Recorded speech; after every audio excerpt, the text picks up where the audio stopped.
And now, it's time for Talkin' New York Sports with Billy C.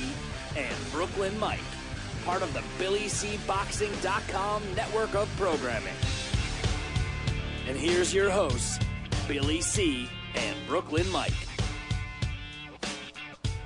We're coming at you from the Billy C studio in Lake George, New York. I'm Bill Calogero, and it's time for Talking New York Sports with Billy C. and Brooklyn Mike. And speaking of Brooklyn Mike, he's with me right now. What's up, brother? How are you, buddy? Okay. Yeah? Like we were just talking about. Yeah, okay. You know, in the sports world, everything's going groovy. Hopefully today we're going to get a lot of NFL talk in, man. We kicked off the NFL season this past Wednesday night. Oh, that's right. I'm one win and no losses going into this week, and you got to. Well, I got to take it when I can. You know. I guess you do. Well, you know, it didn't surprise me, and we'll get to that a little later about it because I have some ideas. You know, last week we were talking about the preseason and the importance of preseason, and I think the Giants. Although it's not something new that you just, you know, NFL teams have the outlook of just getting into the playoffs, I think the Giants, and we've seen it more recently, I think they might have a blueprint of what teams look for to get to the playoffs and to go on a run.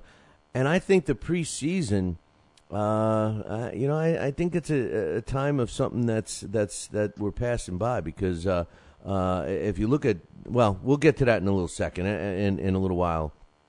I got my thoughts about that and why I picked the Cowboys to win and why the Cowboys won and why I still believe the Giants will be there at the end. So all of that will come up in a little bit. But, hey, first, I do got an email.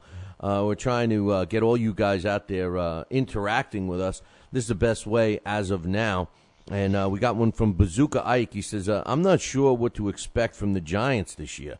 Let's not forget they was 9-7 last year, and their defense was atrocious for almost the entire season. I'm not so sure that winning the Super Bowl means they're going to be great this season. Philly will be better. The Cowboys are dangerous, and the Redskins should be a dangerous opponent. It's a very tough division. Then his next thing is the Jets stink. They should start Craig McElroy at quarterback. Those other two quarterbacks suck. Go Packers. Okay. Thanks, Bazooka Ike. He always comes up with some good stuff on the boxing show. It's funny. He's almost mirroring what we said last week, Mikey, about the Giants. We both think that they're still strong. I don't think they're in a rush. This isn't a sprint. It's a long run. And I also think he's right about the Cowboys and the Redskins. What's your thoughts? Well, on paper, Cowboys should be an improved team. Like, we spoke about it last week. They improved their secondary by drafting Maurice Claiborne and by getting in the free agent from Kansas City, Brandon Carr, which is what they needed to address was their secondary. And as you can see, Wednesday night, it showed. It helped. The fact that Victor Cruz dropped 3 passes, that's another story. But, that division is always going to be tough. Always. Washington, will be an improved team with RG3? Yeah, but he's still a rookie. He still needs time to adapt to life in the NFL, like any other rookie. And but all that being said, I still think, and after like you said, one game does not make a season. It's not a sprint. It's a marathon. And listen, Dallas took game 1. And you know what?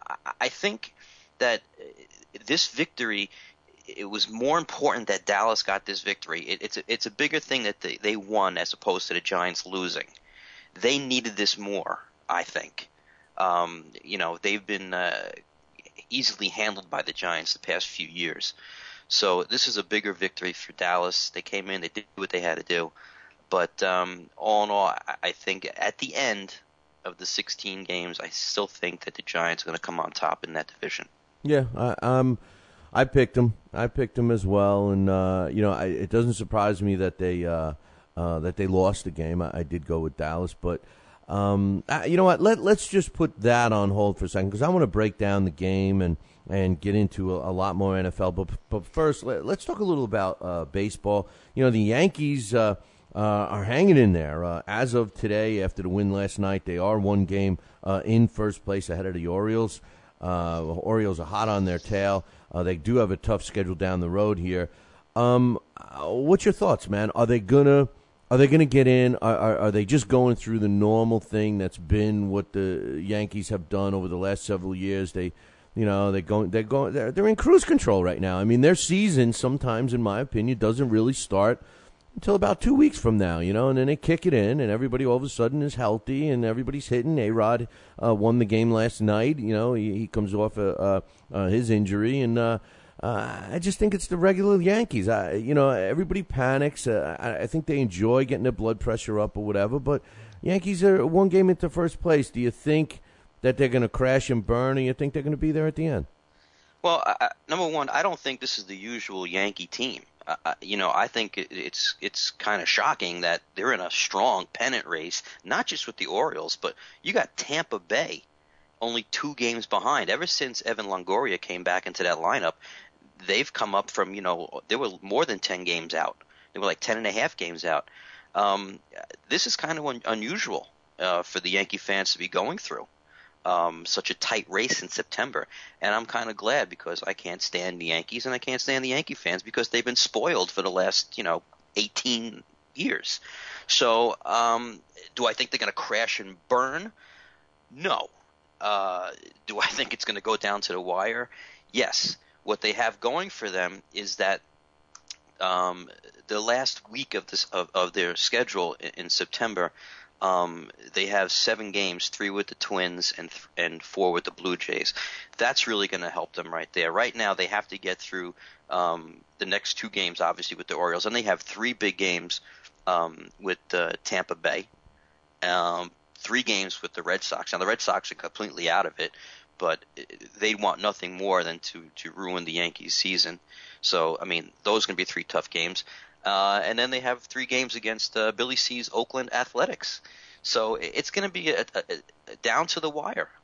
Crash and burn, no, I don't think it's going to be like, the Mets, when they, up 7 with 17 to go, and last year the epic collapse by the Boston Red Sox. It's not going to be like that, but it's going to come down to the wire.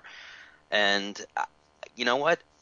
I think Tampa Bay is going to surpass both Baltimore and New York because of the strong pitching, which is what the Yankees aren't getting right now. When they picked up what's his name?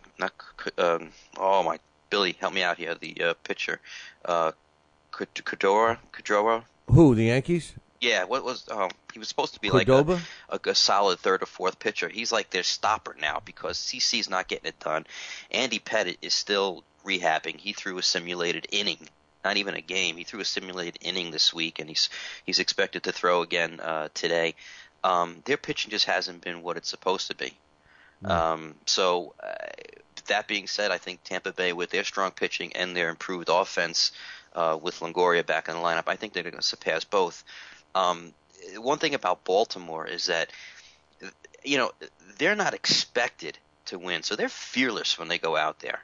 No one expects them to be there. I mean, if I would have told you back in July, the Yankees had a 10-game lead, and now, they're going to be fighting Baltimore for the division, you'd have me drug tested. So that's the thing about them. They're just fearless. They're going out there and say, hey, look, we got nothing to lose, No one expected us to be here, so they're playing with no fear whatsoever. Where the Yankees, everybody expects them to be there. So I think the pressure's on the Yankees right now. And another thing about Baltimore is that it's amazing that this team has given up more runs than they scored, and yet they're 1 game out of the division lead. So kudos to them. Kudos to Buck Showalter, who I've always liked. But I think down the stretch, I think Tampa Bay is going to edge them both out.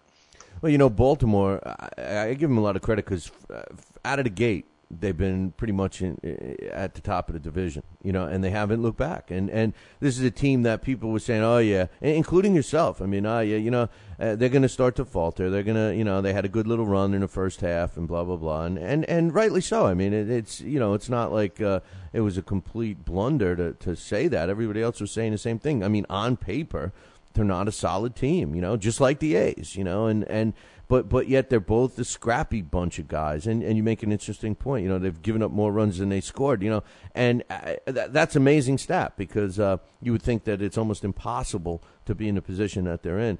You mentioned the Yankees and a couple of series against the Twins and the Blue Jays as being easy for them. I could agree with you with the Twins because they've owned the Minnesota Twins ever since I can remember.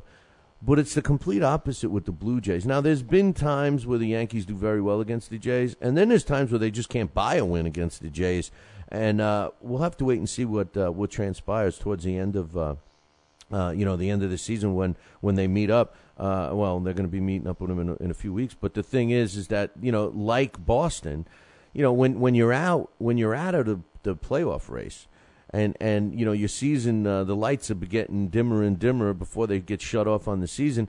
You start to look for moral victories, and there's nothing better than to be able to go back to the clubhouse and say you beat the Yankees, or better yet, you put that nail in the coffin on the Yankees to drop them out of the playoff race or something like that. I mean, that's a World Series victory for teams like the Blue Jays and the Red Sox. So I think every game, even against the Twins, is going to be a tough one for the Yankees. The thing about the Yankees is they got the hitters, man. I mean, you got a lineup of bats. I mean, when you're facing the 6, 7, 8, 9 hitter, and they're all dangerous, I mean, it's hard for a pitcher. I mean, you just never can relax. In the NL sometimes, and on most teams, you get past the first 6, 7 batters, and you kind of take a breath of fresh air. 7, 8, and 9 is usually okay for a pitcher to face. Not that they're layups, but they're usually okay. Not so with the Yankees, and that was evident last night.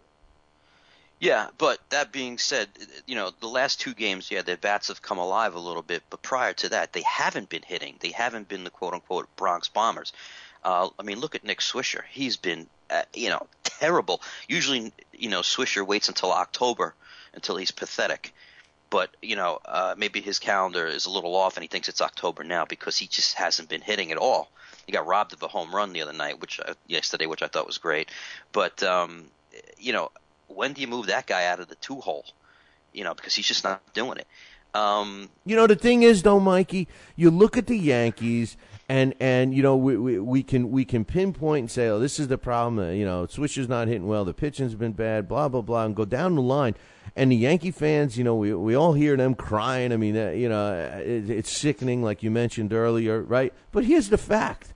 The fact is, they're still in first place. The fact is they've been in first place almost all season long. And if they haven't been, it's only been for a day. And I mean, that's the part of it that you have to keep in perspective, I think. I mean, even doing bad, they're doing good. You know what I'm saying? Well, yeah, because we're Met fans, so Right. this would be we'd kill for something like this to You're be right. a game up in September with a 78-60 record. So yeah, I mean, absolutely. I mean, we're speaking this way because of who we root for. Right. We're so used to being in the cellar. Well, Dickey got 18 wins so far, right? What's that? I guess we could brag about Dickey getting 18 wins. And I do want to touch on that after we finish with the Yankees. But that being said, that the Yankee fans just aren't used to this, and which is great, And this team is just getting older. It's not a young team anymore. No. And they're getting older, and I mean, having the presence of A-Rod back in the lineup, even though he's not the A-Rod of old, and he jacked one out last night. He's still dangerous. So, past 2 nights, the hitting has come alive a little bit. The pitcher I was referring to before was Hiroki Kuroda.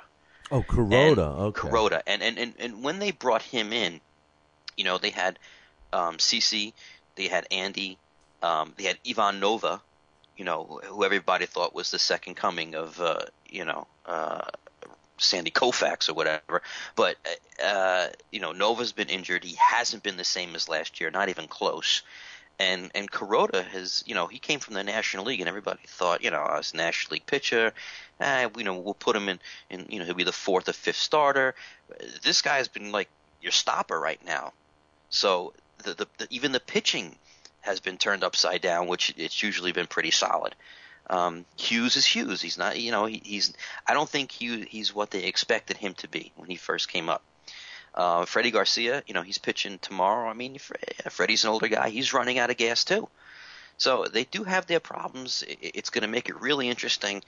And like I said, because of that pitching, and it's just not what it's used to being, I think Tampa Bay, with their strong young pitchers and enough hitting, will surpass both. I think it's going to come down to Baltimore and Tampa Bay fighting it out. It's going to be really close. Well, there's a very good chance, especially right now, that two of the wild card teams are going to be coming out of the East and being Baltimore and Tampa. You never know. If they're battling out. It's going to be close, like you said. But your Oakland Athletics are still up there with a 77-60 record. So I mean, it's going to be real tight. I mean, at least one team is going to come out of the East with a wild card, and at least one. But like you said, possibly two, but at least one, because Oakland is right there, and Detroit's not far behind, with 73 wins. So it's going to be real tight. It's really interesting. I can't wait. Yeah, well, it's funny. With the way the divisions are broken up in both major sports, in NFL and, of course, in Major League Baseball that we're talking about now, it really is kind of the way it used to be, where you really have to concentrate on your own division first, and that you beat each other up all year long. And that's exactly what's taken place in AL East, with those top three teams that we're talking about. And then when you do look at Oakland, they're in a pretty tough division as well when they're playing each other. Texas obviously is the creme de la creme of baseball. I still think they're the best team, even though Washington has the best record. But Texas and Oakland and the Angels. I mean, the Angels are not having a good year, but they're still only 2.5 games out of a wild card spot. So I mean, there's so many teams that have life right now, and as we've seen in the past, I mean, the last week of the season could be determining who's getting in and who's not. Yeah, and you brought up the Angels, which I didn't do that before, and they seem to be coming alive because they went through a little bit of a slump because they were like right behind Texas. And now they've fallen back into third place, 7 games out of first place. But like you said, 2 games out of the wild card, and they're 9-1 in their last 10 games and a 4-game win streak. So they're starting to come alive a little bit as well. So yeah, it's going to be really tight. I love the new playoff system with the 1-game wild card. I think it's going to be great, not only because it adds another playoff game, but it changes the whole strategy. About the two teams get in. I mean, obviously you're going to pitch your best pitcher, but you lose him, and for the next series, he's not going to be able to start. So it's going to be really interesting, and I'm looking forward to it. All right, real quickly, let me get a week prediction here. The Yankee prediction for this week, Brooklyn Mikey. Are they going to A, win the division, and B, get into playoffs? Wow. Do I say that? Do I give this prediction with my head or my heart? Well, we know if it was your heart, I wouldn't be asking you. Right. Because I know we're both secretly wishing that they lose every game from now until the end of the season, but that's besides the point. Honestly, are they going to, number one, part A is, do they win a division? Part B, do they get in as a wild card? I'm going to say they don't get into the playoffs. Wow. And the reason I say that is because this is the dog days of summer, and I think that age is going to catch up with them a little bit, and I think it's starting to catch up with them, and their pitching is still in a flux, and you don't know if they're getting Pettit back. I mean, they're so concerned about their pitching that they're talking about maybe bringing Andy back early, even if he's only capable of pitching 50 to 60 pitches. They rather him pitch to 50 to 60 pitches and then go right to the bullpen. That's how concerned they are right now. You don't know what you're going to get with Nova when he comes back because he just hasn't been the same pitcher. So, with all that said, and Baltimore not having a fear in the world, Tampa Bay with the young pitching and the capable hitting, and then the Oakland Athletics, who are not going anywhere, and they have 3 games with the Yankees. I think they're going to be squeezed out. Not by much. They're not going to collapse, but I think it's going to come down to the wire, and they might lose out by 1 or 2 games. Wow. That's I really hope that comes into play because I would love it. My early prediction is that they will not win the division, but they will get in the playoffs, but they'll be out in the first round. I think that's going to be what's going to happen with them. And then exactly what you're saying is going to be the Yankee fan cry. Oh, we're getting old. We need to rebuild. We need, this is going to be a catastrophe if the Yankees. I mean, it'll be like their Met fans if they don't get in the playoffs. They're gonna make this year sound like it was the Mets season. But I think they're going to be just as depressed and cry just as loud. Should they get in as a wild card and be one and done? I mean, that's what I think. And the depth that you're talking about is the issue. And it's funny about talking about the age of the team, because if you look at the roster, with the exception of the heyday of Jeter coming in as a young guy and securing the middle of that field, and then with the addition with A-Rod and stuff. I mean, they seem like a young team, but the other pieces of the puzzle around them were always kind of veterans, and I think that's what made the Yankees so good over the last 20 years, like you mentioned, is because they were able to find key components that weren't afraid to sit on the bench and step up when they needed to. And the blueprint's been successful over this this longer period. I think that they're meeting up with some quality athletes on some of these other younger teams, like we talk about with Baltimore and Tampa, and even of course my A's, because they're definitely a young, scrappy team. So I think that what's happening now is you're getting some quality young players that are very athletic. And, that's helping these teams compete with the, top quality veterans that the Yankees have on their roster.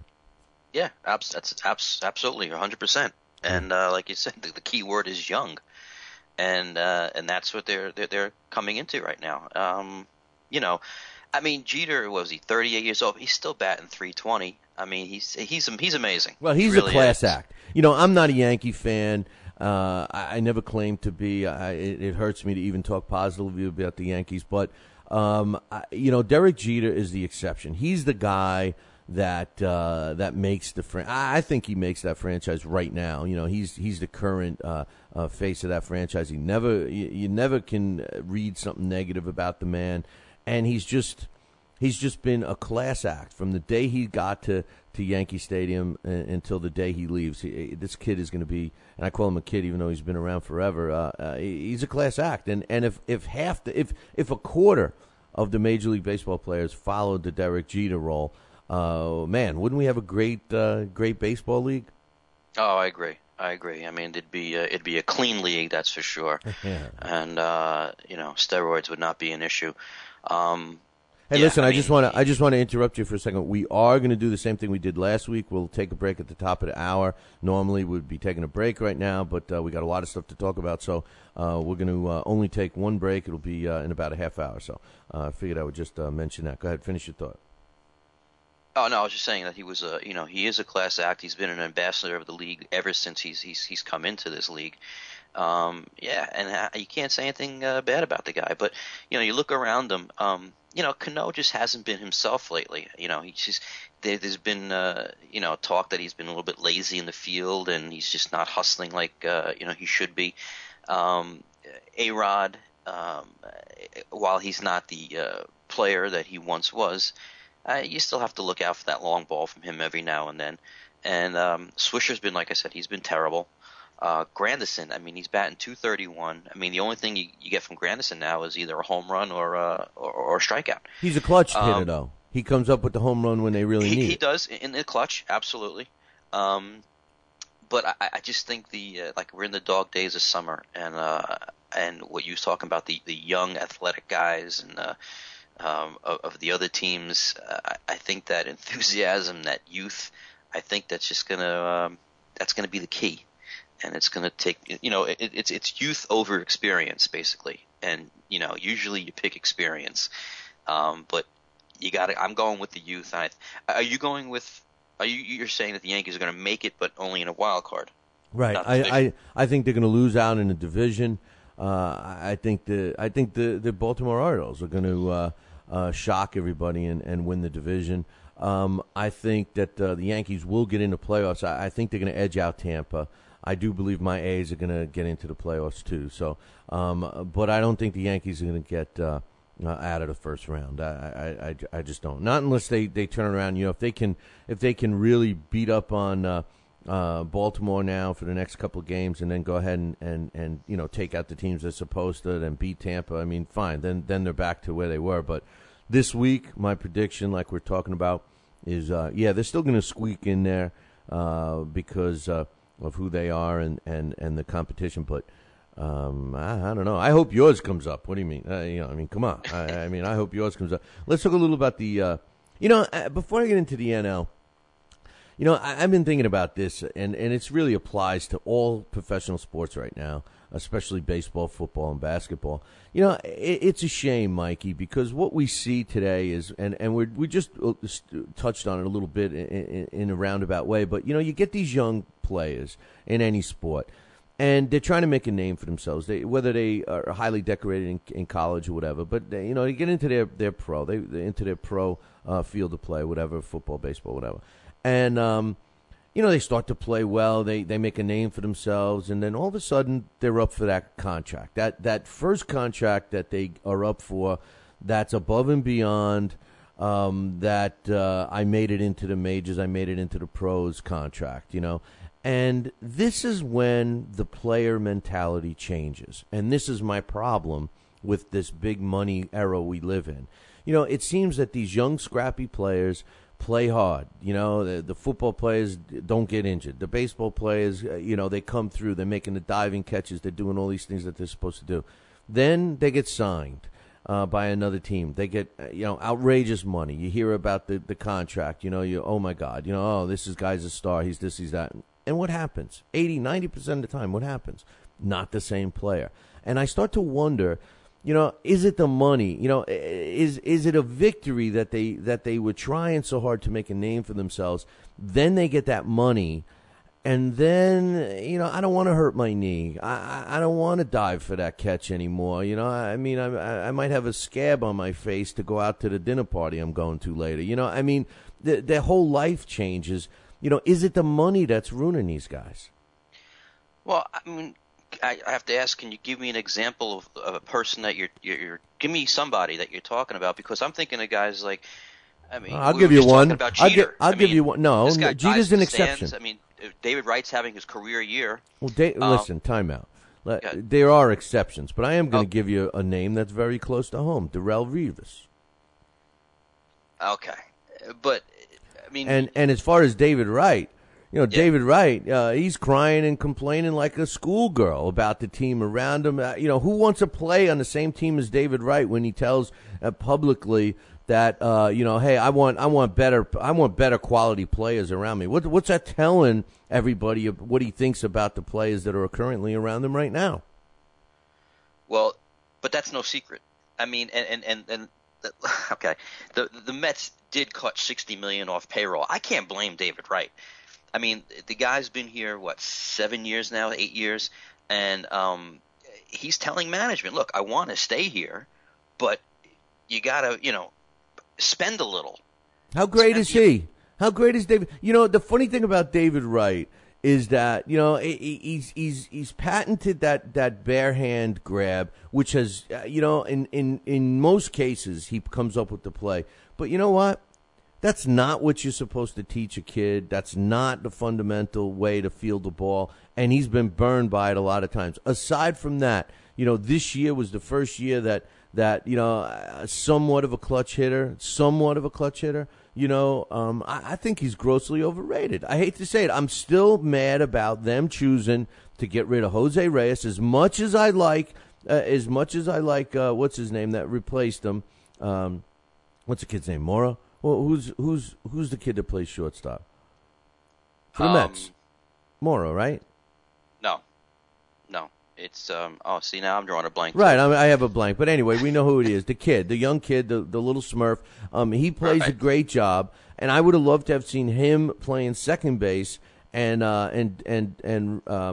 what's his name? Now I forgot. Murphy. Murphy's on second right now. No, who's on first? I don't know. It's third base. Third base. But the kid, Jose Reyes. I would have rather have seen Jose Reyes at short. The kid, we can't think of his name, at second.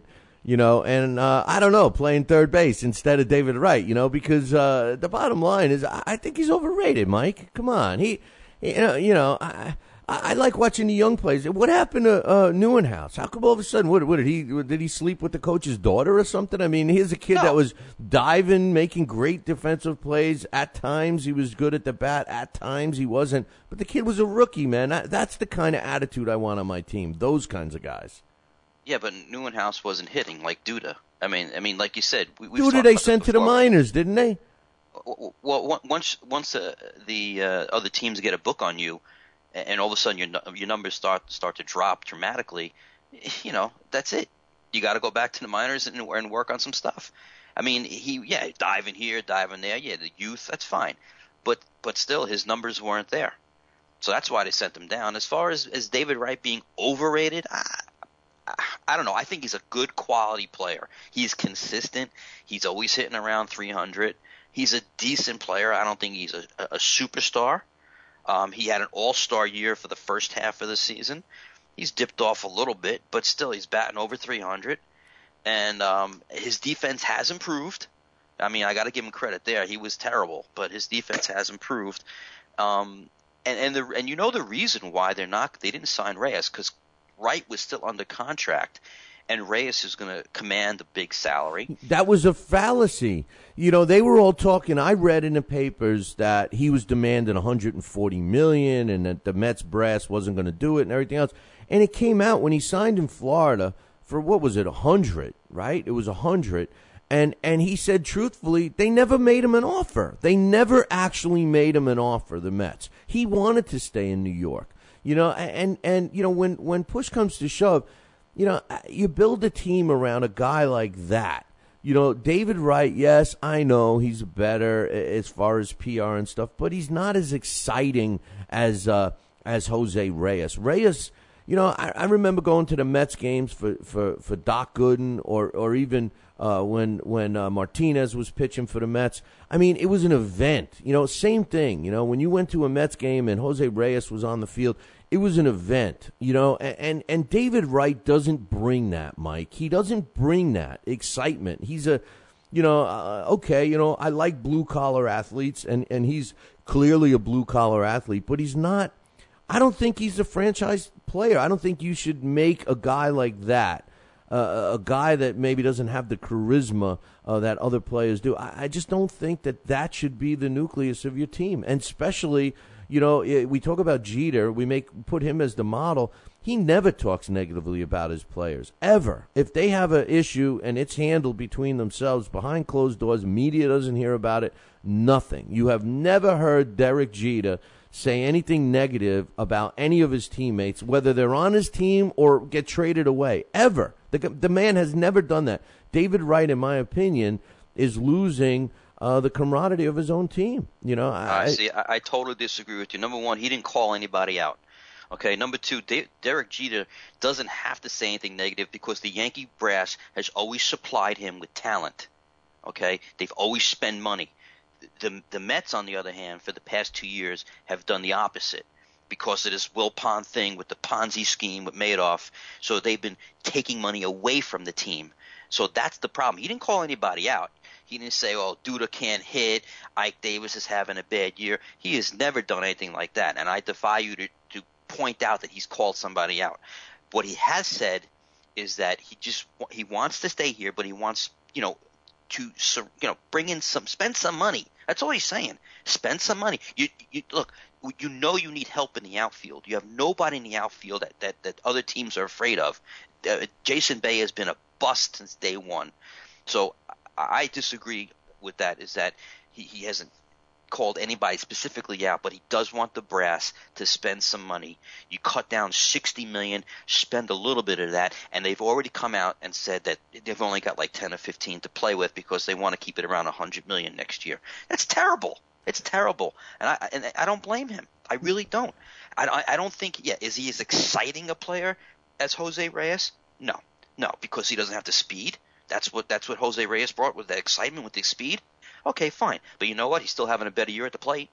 Well, the other issue, too, though, is this. If they wouldn't have gotten the Brooklyn Mikey whammy and fell into the tailspin that they did at the All-Star break, would he have opened up his mouth at all? No, he wouldn't have, because you don't complain when you're winning. It's when you're losing that all the complaints come out. And I'm not disagreeing with you, Mike, in terms of the Mets opening up their checkbook. And I wouldn't disagree with David Wright either.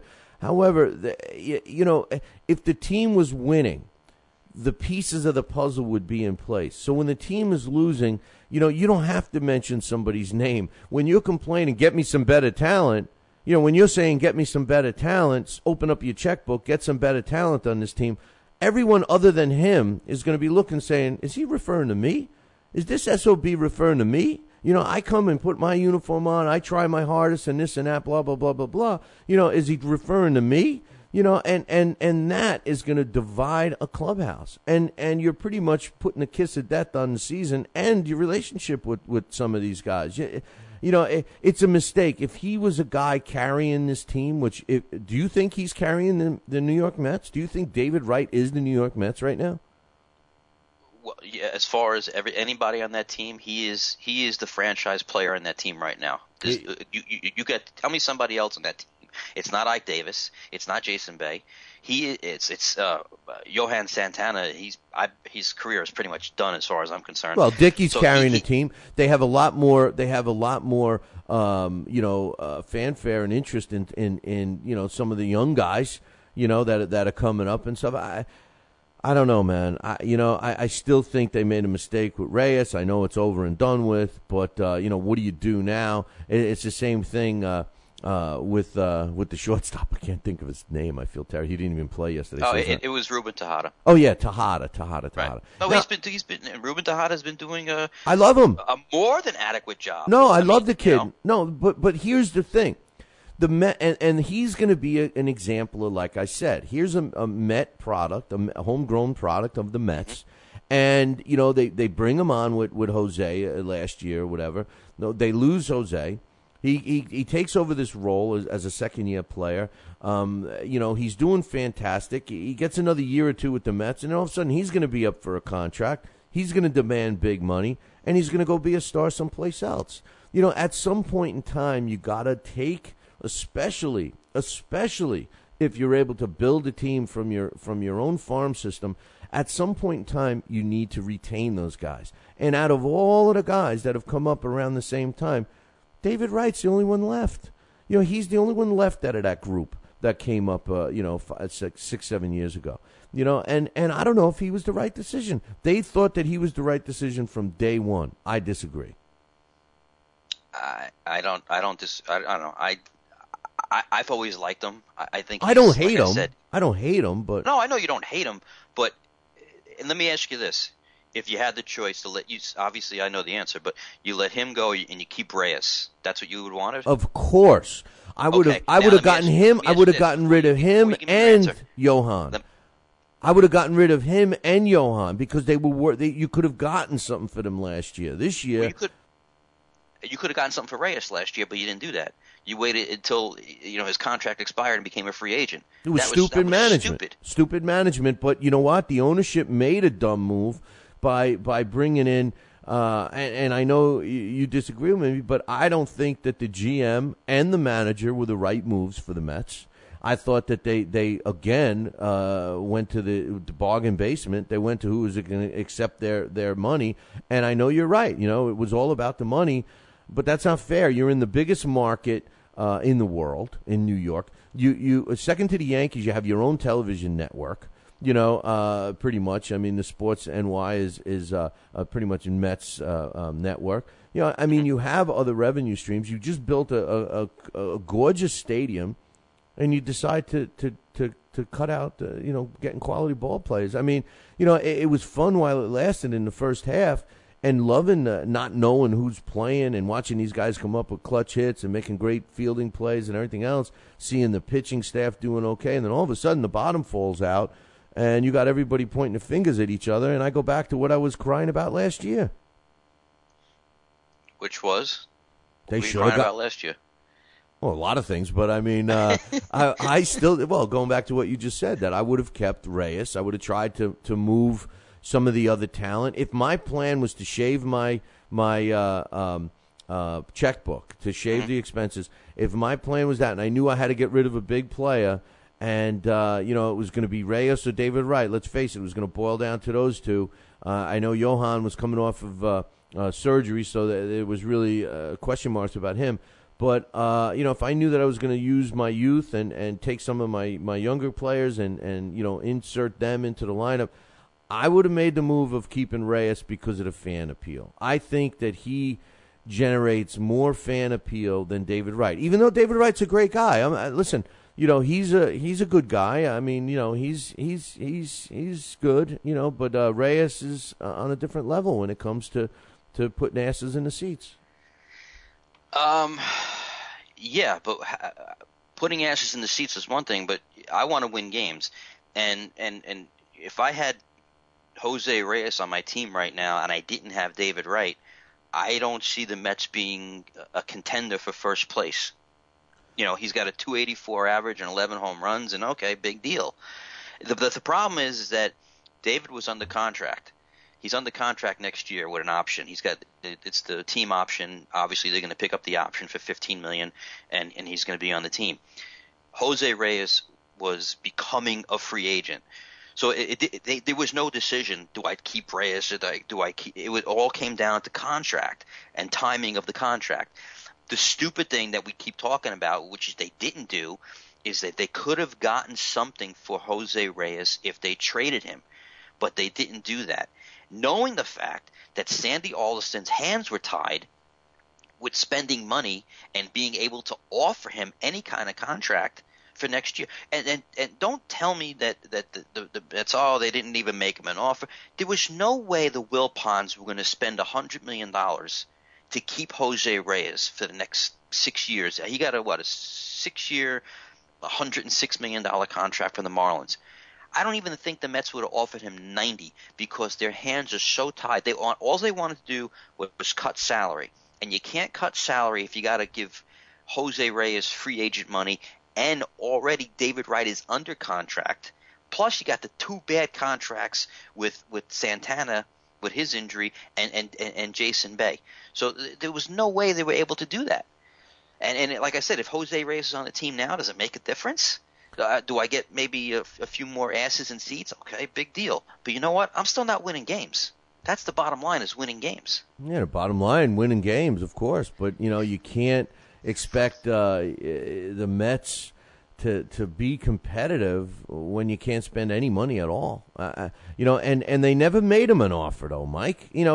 Rumor was in the paper that they offered him $100 million, and he said no, he wants $140, and that was all BS. They never offered. He would have loved to have stayed in New York, I think. And you can't look at his batting average now. You got to go by where he was on the Mets uniform, on the Mets team. He was going to make. We discussed this before, that he was going to make big free agent money somewhere. Of course. And so let's say it's true that the Mets didn't offer him a contract. Would the Mets have matched the Marlins contract? No. They should have. Well, should have, but you know, as a Met fan for years, if someone said to you, Billy, Marlins offered him $100+ million, do you think the Mets are going to match that? In your heart they're not going to do that. Well, you know what? If they're saying right now, and which is a really stupid thing management can do. If they're saying right now, hey, we're going to keep our salaries at $100 million or less, and pretty much you whip out a calculator and you see that that's where they're pretty much at now with the team they have now. What changes are we going to expect to see? Nothing.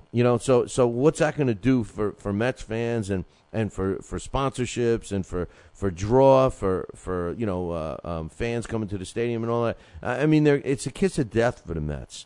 And it's very frustrating being a Mets fan and watching this and hoping that Dickey gets 20 wins this season. I mean, that's the only thing that I got going right now. And oh, by the way, they're looking at him as being their ace for next year, which is a mistake because he's having a banner couple of years, but he's still no spring chicken. He's still got that funky arm. There's something wrong with that arm, like there's a missing a tendon or whatever his thing was with his arm. He's not a guy to build a pitching staff around. Yes, he's going to be back, and knuckleball pitches go longer than most, but. To have him be the ace, and Johan is questionable. They got some youth in there, which is good. I love that, but I don't know, man. It's not looking good. And listen, I can cry and bitch and moan about the Mets all morning long, but let's move on. I'm getting sick to my stomach here. Well, look, before we get to the top of the hour, because I know we're going to go into football in the next hour, but I just want to say this about Dickey. what you said is true, that knuckleballers do go a little bit longer than conventional pitchers. And, that being said, right now, who would you put as the ace of the staff next year? If you had this pitching rotation, I mean, who do you put? Do you put Santana? I wouldn't put Santana because you can't. You don't know what's going to happen, when he comes back. Is he going to be anywhere close to what he used to be? And that's not, he didn't even leave with a shoulder injury. He left because of my back is bothering me, and this. He's just not the same player. Then you got Matt Harvey, who's done a really, really good job since he's been up here. But do you make a second-year player the ace of the staff and put that pressure on him? I don't think you can do that. Then you got Neese. Okay, nice pitcher. Definitely not a number one. So, and G, you got Dylan G. But what happens when he comes back? You don't know. And they're not going to bring Wheeler up. And if they do bring Wheeler up, you can't make a rookie an ace, the number one starter. So that being said, who else is there to be the number one starter? And you know as well as I do, Billy, they're not going out and getting a number one starter and paying free agent money. You know that. So when I look at the team right now, and I look at Dickey, who's 18-4 on the Mets, on the New York Mets, this man is 18-4 with a 2.64 ERA. Who else is going to be the number one guy next year? Listen, statistically, he is the number one guy. Right. I'm just saying it's hard to wrap a pitching staff around a guy like him as much as I love him. As much as I love him. Now, you mentioned Wheeler and Harvey. Hey, man, if you're trying to sell hamburger as prime rib, all right, and you're trying to smoke screen the fans, you go into this full blown youth movement and you take the chance. You sell that to the fans now. Hey, we're rebuilding our team. We got a good young bunch of guys coming up in the minors. It's time to put them on the field. It works out for us budget-wise, and we go with guys like Harvey and Wheeler and Neese and G. And don't forget about Chris Young. I know he's had some rough starts, but he's not a bad pitcher, given a shot. As far as Santana, you're right. You hit it on the head. An injury is an injury is an injury. But when you start making excuses, that your toenail is too long and your back has got a little crick in it and all of this stuff, this is a guy that's got other things on the agenda to spend his money and everything else, not to pitch and win for the New York Mets. And he's been sporadic anyway. He's been sporadic. So listen, I'm not against taking a youth movement approach. I am totally not against that, Mike. I would much rather have and finish at the bottom of the division with a young team that I can see getting built up. We did it when the Mets won the World Series in the 80s, in 1986. I mean, for a couple of years before that, we were a young team building up, and we ended up in the World Series. There's nothing wrong with taking that approach. I'm all for it, but just don't tell me that we got this talent, we got this, and then they don't produce. I'll take the rebuilding stage, but get what you can for some of the dead wood on that team. Jason Bay, you've said it 100 times, and I agree with you. He's got to go. And then you look across the division. You look at Washington, who's got arguably one of the best pitchers in the majors, and they're going to sit him down because he's reached his number of innings that they want him to pitch, and they're going to piss away their opportunity to possibly win a World Series. It's something I learned as a Little League coach. Always pitch for the game, worry about tomorrow's game tomorrow. And they're making a classic mistake over in Washington. I agree, because you don't know if you're going to have that opportunity again. Yeah, they're in first place now, and they have the best record in baseball. But is that guaranteed for next year? No. And the next year, is it guaranteed that this guy might not get hurt during the season? That's not guaranteed either. He could. Right. He could throw the first game of the season and have arm problems. You don't know. Exactly. So yeah, I agree. You play for the moment. And this guy, he's 15-6, and he's got a less than 3 ERA. And you're going to sit him down? Ridiculous. Listen, that's got to be the stupidest thing I've ever heard in professional ridiculous. sports.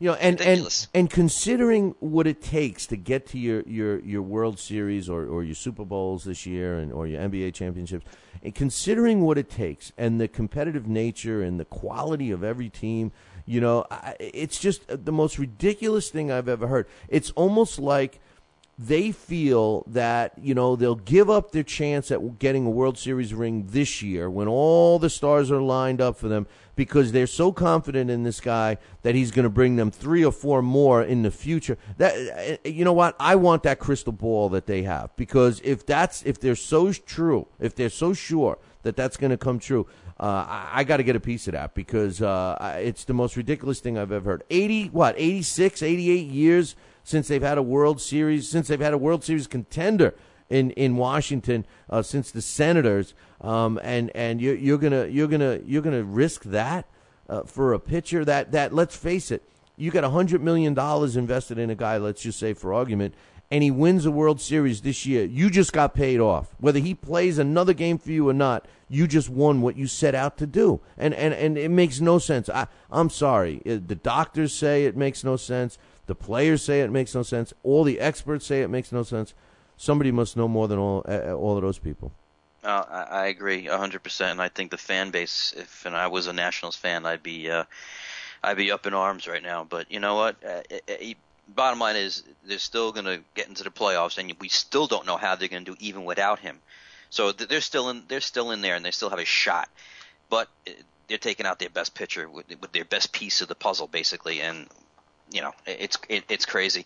That being said, talking about the pitching, the only thing that we have to look forward to as Met fans is that we have to hope that R.A. Dickey and the voters and the writers do the right thing and give this guy the Cy Young Award, because any pitcher that is even close to R.A. Dickey's numbers, like Johnny Cueto and Gio Gonzalez, these are all players that are playing on first-place teams. And R.A. Dickey is doing this with a team that's 3 games away from being in the cellar. So he's had an amazing season, and I hope the writers do the right thing and give this guy the Cy Young. And I do want to see him back on the team, and I hope the Mets give him a nice 3-year contract, make a little money. He's a class act. He's been around for so long, and he's just reinvented himself, and he's finally, to pitch in the majors 15, 16 years and finally come into your own and perform like this, it's a great story. And he's a great guy. He's a great person to have in the clubhouse. Everybody loves him. Fans love him. So I'm hoping, when all said and done, at least we have the Cy Young Award winner on our team. Yeah, well, you know what? They dissed him in the All-Stars. He wasn't even the starting pitcher, even though he had the best ERA and best record going in. But I tell you, there are a few teams, and then we'll take a break. But there are a few teams that are real happy with the Washington Nationals decision, and of course that's the Braves, the Reds, the Cardinals, the Giants, and the Dodgers, all alive for the playoffs. I mean, they're the only ones that are jumping for joy that they're going to be benching their ace pitcher, which just makes no sense. And traditionally he's beat these teams all year long. I mean, what are you thinking, that they're going to finally catch up to him in the playoffs? It boggles my mind, Mike. I can't get by this. A lot of people are writing about it, and when they first talked about it, I said, yeah, right. When the playoffs get closer, they're going to be singing a different tune, but they're sticking to it, man. It's crazy. Yeah. What they should have done, Billy, is if they knew they were going to do this, they should have started him later. Don't start him in April. Start him in May. That way, because now you don't know, in April and May, you don't know you're going to be in first place in September. You don't know that. That's a great point. It's a great point. Okay, but now you know you're in first place. Now you're pulling the guy. See, the fan base wouldn't have been up in arms back in April if you said, you know what, he's still not ready. You could have lied to the fan base and say he's still not 100% healed, and we're not going to start him until like the end of May. That way, they knew that they're only going to give him 160 innings. That way, he can go into the playoffs if they make the playoffs, and there would have been nothing said. You wouldn't have stories on ESPN and all this stuff because they would have done it the right way, but they went about it the opposite. They went ass backwards with the whole thing. No, you're right. And my question is that why aren't they taking the approach like, let's reevaluate it right now? Why don't they give them MRIs and evaluate them, send them to 150 different specialists and make an educated decision? Why do you write it in stone and say this guy's pitching 160 innings or whatever it was, and that's it? We don't care where we are. Why do that? It just makes it's asinine. But anyway, listen, we got to end that thought. We got to take a short break. When we come back, Brooklyn Mike and myself are going to talk football, man. We've been dying to do that, but unfortunately, Mike got me going with the stupid Mets. So we'll be right back. If you're in upstate New York and you need a trucking company, then you need Roselli Enterprises. Roselli Enterprises is trucking at its finest. They have it all. Dump trucks, dump trailers, walk-in floors, flatbeds, flow boys, tankers, loaders, and a full line of roll-off containers for any job, big or small. Roselli Enterprises is also the source for all your sand, gravel, and topsoil needs. Visit them on the web at RoselliTrucking.com or call 315-433-5115. That's 315-433-5115 and tell them Billy C sent you. Talkin' Boxing with Billy C now has official merchandise available on TalkinBoxing.com. T-shirts, sweatshirts, hoodies, and mugs. And yes, even undergarments. Talkin' Boxing apparel is the perfect gift for the boxing fan in your life. Log on to www.talkinboxing.com. That's TalkinBoxing.com and place your order today.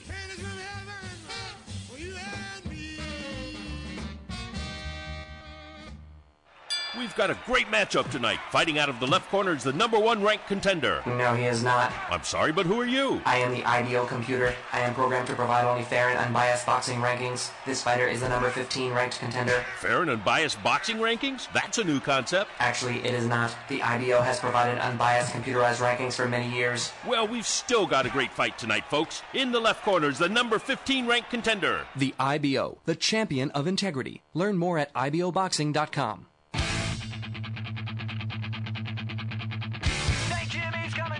Across the alleyway, up on the boulevard like a zip gun on parade.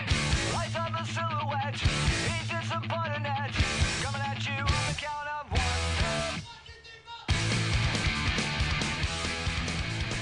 one. And we're back. You're listening to Talkin' New York Sports with Billy C. and Brooklyn Mike. And Brooklyn Mike's with me right now. And we're just wondering why the Washington Nationals are being so foolish with their ace pitcher. But, hey, that's etched in stone. They're going to be benching him. And we want to talk a little football right now for the second hour.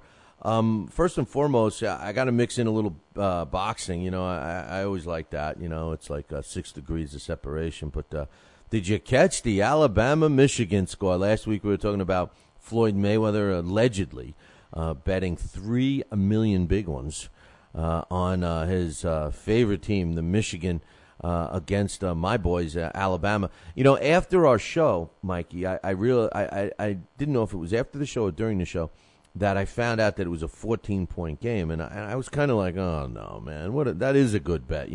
First game of the season, Michigan was ranked number 8, Alabama was ranked number 3, number 2, and.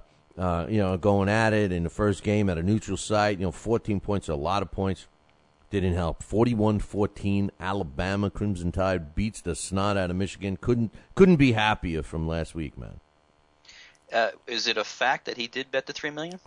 Well, or was it still rumor? Well, according to one of our listeners on the Talking Boxing with Billy C show, it was a rumor. But listen, I heard it from ESPN Radio, so I gotta figure that was good. He's not going to brag about losing betting tickets. So he's never going to show you the losing tickets. I mean, he always shows you the winning tickets. Which makes me Floyd sick. Usually, and as you know, it's usually around $100,000. That's usually his bet.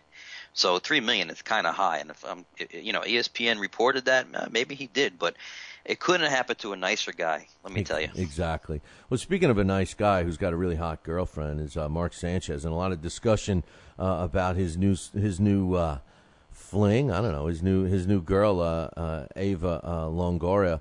I guess they've been seen around a lot lately, and they called it. I read an article the other day that she's the Jets' latest non-distraction. Do you think she's distracting the Jets any more than themselves? You know what? To be honest with you, it's the first time I'm hearing that he's dating Eva Longoria. So Obviously, it hasn't been a distraction because it really hasn't been around the paper as far as I'm concerned. And you know what? Listen, it's not a distraction. Sanchez is going in there, starting quarterback, New York Jets. He wants to win. He's focused.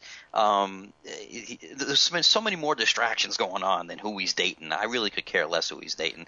So God bless him. I mean, she's beautiful, and she's older than him, right? Yeah, she's older. He's only 20.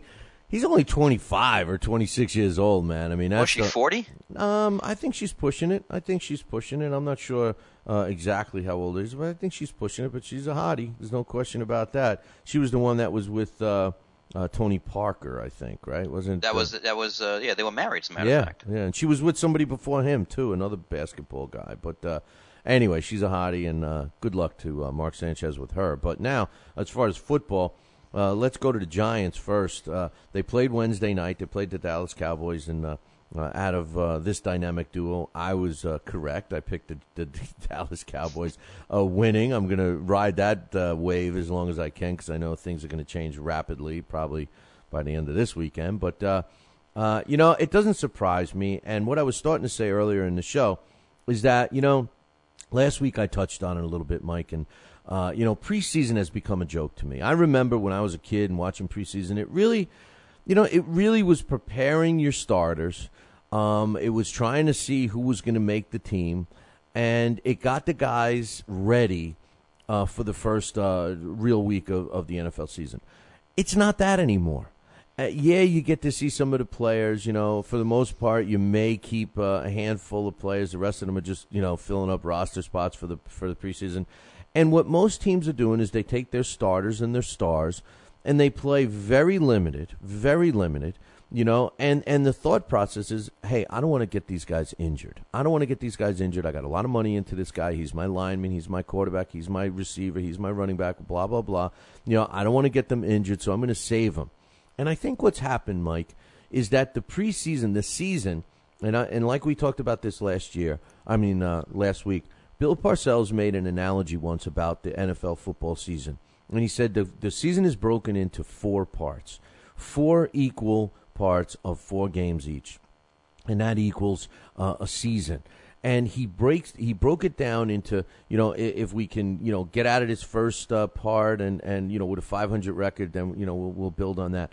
And I think what's happened, and I think that the Giants are proof of that, is that I think the preseason is actually that first part of the regular season now. The players, it takes them a couple of games to get into game shape, to understand, reading each other and being able to pick things up, not just by textbook, but by live game situations, things that they don't get at practice and everything else. And the Giants did just that last year. They backed in. Everyone said they were lucky at 9-7. But we all know, because it happened to have happened against our team, the Jets, that when they got into that position and made that Super Bowl run, they were the best team in the NFL. And my question is it because they blossomed a little later? And when you look at the Cowboys and beating them this past Wednesday night, the Cowboys took a different approach in preseason. Their starters played a lot more. And they were playing to win those preseason games, and they're in better game shape right now, but that doesn't mean they're going to be there at the end of the season. What's your thoughts? No, it doesn't mean anything to be there at the end of the season. I think that, to be honest with you, for some reason, Dallas was just more up for this game than the Giants. I don't think the Giants were in this game at all mentally. I don't know why. I don't have the answer for that, and I don't think anybody does. Home against the biggest crowd Super Bowl ever. Champions, you're at home. You're playing your arch rival, and they were terrible. I mean, I said last week that they're going to have problems in their secondary, and lo and behold, their secondary is really in bad shape. So that was a surprise. What surprised me is that their big guys up front didn't play well. And the missed tackles, that run by DeMarco Murray, they had him dead to rights behind the line of scrimmage, and this guy breaks it for 50 yards. You don't see that too often against a Giant defense. So do I think preseason is you know what? No. Last year with the Giants is that the bottom line is that they got healthy towards the last third of the season. They started getting their key players back, and by that time, everybody's into their own groove. And then you start reinstating your starting players that were injured, and they started to gel and mesh, and that's why they went on that run. They were hot. They were just a hot team that got healthy at the right time, and that's why they went on to win the Super Bowl. Well, you mentioned the Cowboys were up more for that game. You're kicking off the NFL season. You're in front of a national audience. You're home in front of the biggest crowd in the history of this new stadium. And you're not up for the game.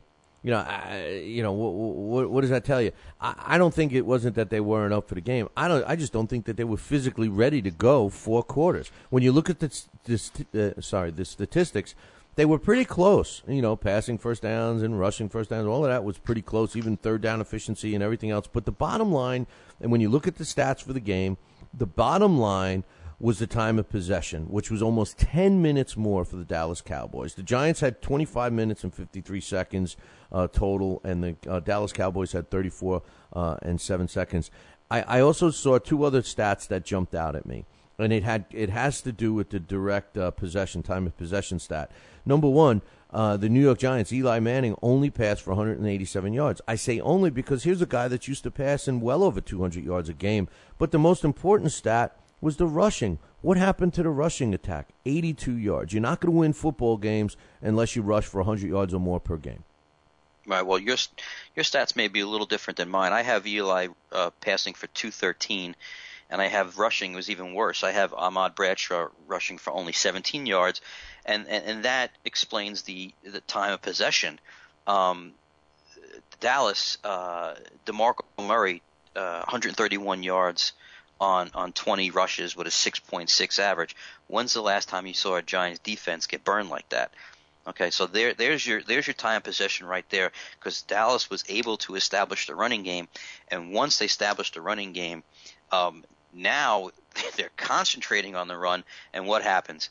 They got slanted to death by the receiving core of the Dallas Cowboys and by Tony Romo.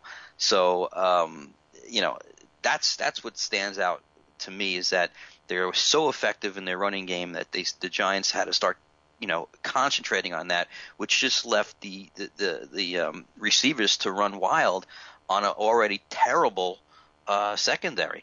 So what does he do? So Tony Romo takes advantage. He goes out. He was a 76% completion. I mean, he was 22 of 29 for 307 yards, almost 130 passer rating. I mean, he had a phenomenal game. I mean, you got to give it to Tony Romo. He's been under a lot of criticism. He came out there and he did what he had to do, and he played an amazing game. Eli, I mean, he wasn't terrible, but you know what? He had no help in the running game. Well, and which is very much like last year, if you think about it. Last year they finished 32nd in the run. Yeah, this year they were hoping to finish a little bit better. They were hoping to get a little bit more out of David Wilson. He fumbles on his second carry of the season of his career, and Tom Coughlin says that's it, on the bench, and you never saw him again for the rest of the game. I don't know why he did that, but they didn't even lose the fumble. But the thing is this, the bottom line is that they averaged 4.3 yards a carry. I mean, listen, if you're averaging 4.3 yards a carry, run the ball a little more. I think they're getting away from what they want to do. And then what happened to the Giants' defense, the defense we all dream about, and having the Cowboys average 5.5 yards a carry. And then you mentioned Romo's passing game, 10 yards a pop is what he averaged in a pass. So every time he threw the ball, he got a first down, and every 2 runs was a first down. I mean, it backs up the time of possession statistics. That's for sure. I just, listen, I'm not putting a doomsday on the Giants as much as I would like to, but the truth of the matter is that, you're right. They probably just didn't care about this game. This game to them is not important. And I think, and this is what goes back to what my original statement was, I honestly think that a lot of these teams, because of the injury factor and because of the salary cap and the limitations that you have with backup players and everything else, that this first part of the season, these first 4 games, isn't as important to them as it used to be years ago. Well, I think this is what we said before. It's a bigger Cowboy victory than a bigger Giant loss. I think the Giants will overcome this. I think they'll come back and they'll beat Dallas in Dallas. They've done it for the last 3 seasons. So, you talked about the running game again, that they average over 4 yards a carry, and they should have run the ball more. Yeah, but you know what? Once they started playing from behind in the third quarter when they were down 14-3, for some reason, I don't know why, but I think a little panic started to set in, and they, pass a little bit more. I don't know why you would panic being down 14-3 in the third quarter, but it seemed like they started going to the pass a little bit more. It didn't help that Victor Cruz dropped 3 passes. Also didn't help that, Michael Boley intercepts the ball, takes it down to the 1-yard line, and you can't punch it in from the 1. Seriously? First down, first and goal, and Bradshaw gets hit with a 2-yard loss. Second and goal, another 2-yard loss by Bradshaw. I kind of think that Coughlin just kind of lost faith in the running game at that point. How about giving up Jacobs? I bet you they were wishing they were having him right about now, huh? Well, yeah, I mean that you want a bruiser when you get down to the goal line, and that would have been Jacobs right there.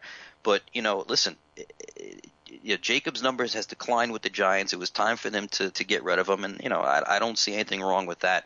But it was time for Bradshaw to step up, and Bradshaw is not a speedster, and he's not a guy like Jacobs. He's a little bit of combination of both. He's got some pop to him. Okay, he's not a speedster like Wilson, but that's why he's there. He's the number 1 back, and you're supposed to punch it in from the 1-yard line. And let's not just blame it all on Bradshaw. Offensive line could have played a little bit better that game. They didn't play that well. No, and you know what? Let's be real. And for all the Giant fans out there, I know you're about to hate what I'm going to say, but let's face it. Eli Manning, I don't care how lucky, and he's the luckiest quarterback in the NFL, the history of the NFL. I don't care how lucky he is. He's not a great passer. He's not. He's a lucky passer. And you're right. They start going to the pass more. Maybe they thought that they had Peyton back there instead of Eli. They need to run. They need to do what they do best. That's run the ball. They need their defense to control the games and give it to Eli to win the game, not all on his shoulders. If the game is controlled by the running game and the defense, Eli can win. He can win every week. He's good enough to do that. He's not good enough to carry the team on his shoulders like his brother is. That's my opinion. And I always thought that Eli was actually, I would have preferred to have Eli at one time more than Peyton. But what I have found with him at this point is that he's extremely lucky, and he's a guy that can win the game for you, but don't put the game on his shoulders.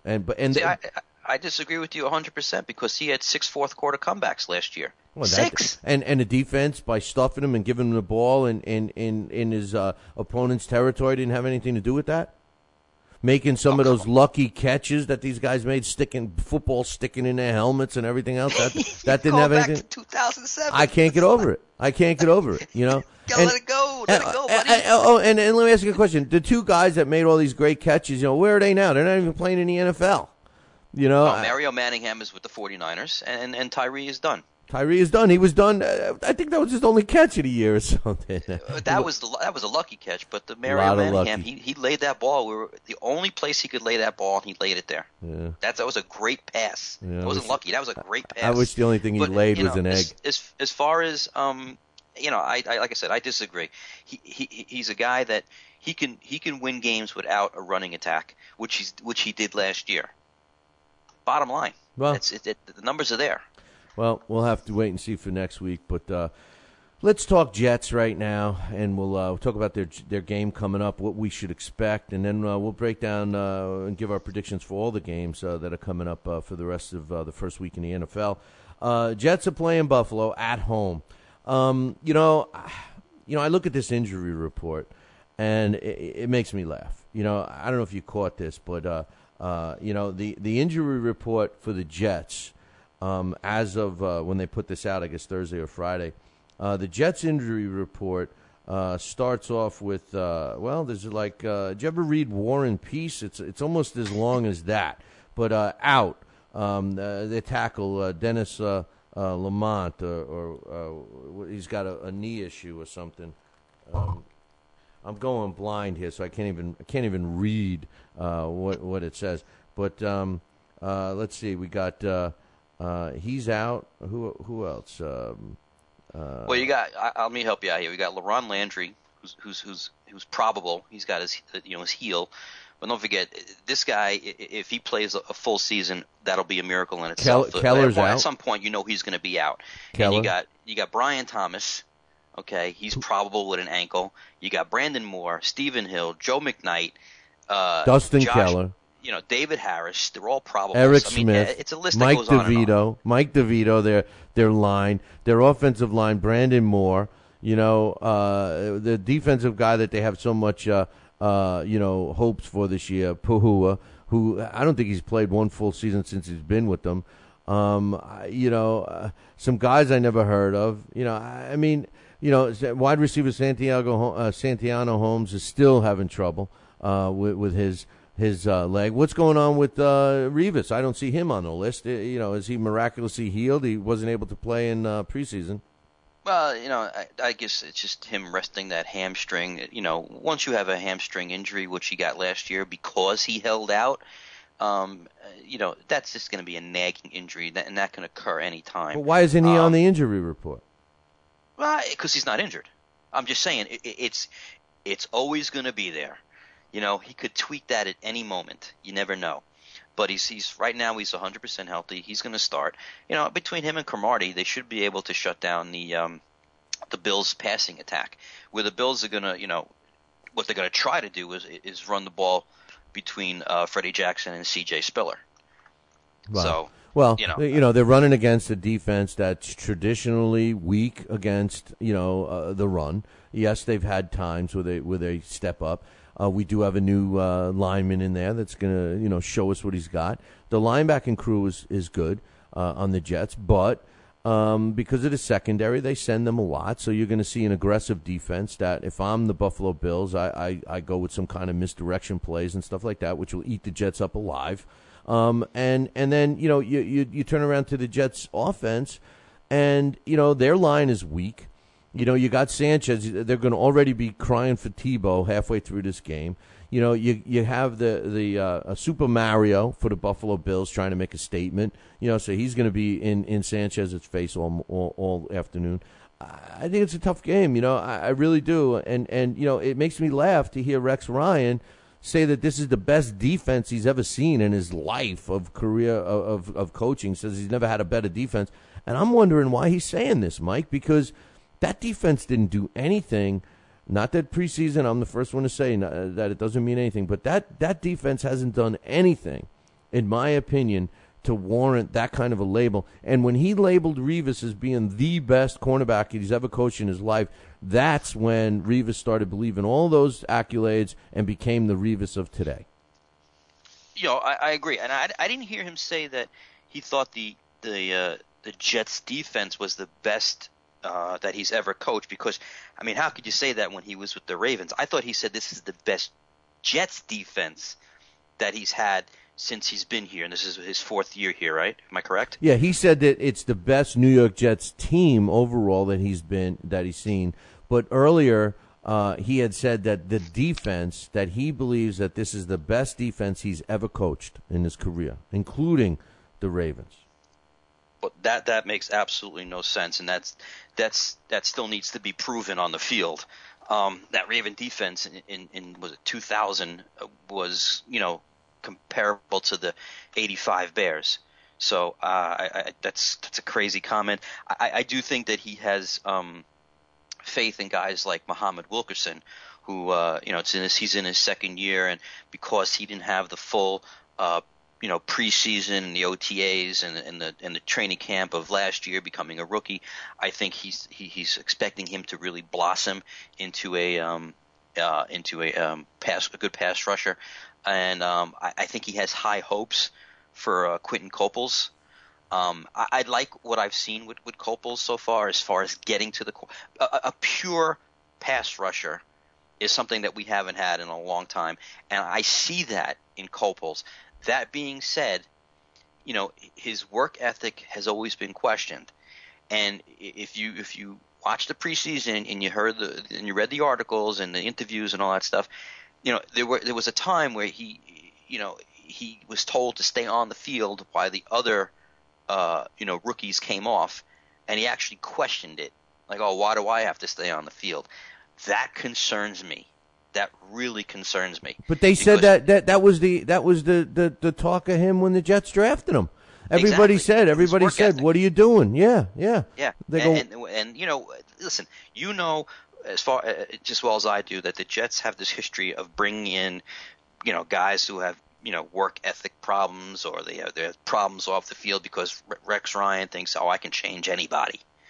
And, that's exactly what he saw in Copels. He saw raw talent, but a guy with, who has questionable work ethic, and he said, I'll take care of that.